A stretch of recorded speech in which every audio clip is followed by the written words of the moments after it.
भिंडी और टमाटर महंगा हो गया, भिंडी और टमाटर महंगा हो गया, मेरा दिल तो बीच बाजार में रो गया। दीदी बोली गोभी लाना पर संकट में है जान, भिंडी और टमाटर महंगा हो गया, मेरा दिल तो बीच बाजार में रो गया। 100 रुपये की गोभी है, 80 का प्याज है, किसको दर्द सुनाऊं मैं, किसको दर्द सुनाऊं, घर में मैडम का ही राज है।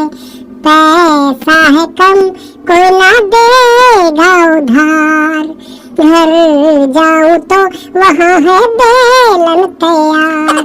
मैं क्या करूं कोई मुझे बतलाओ बढ़िया।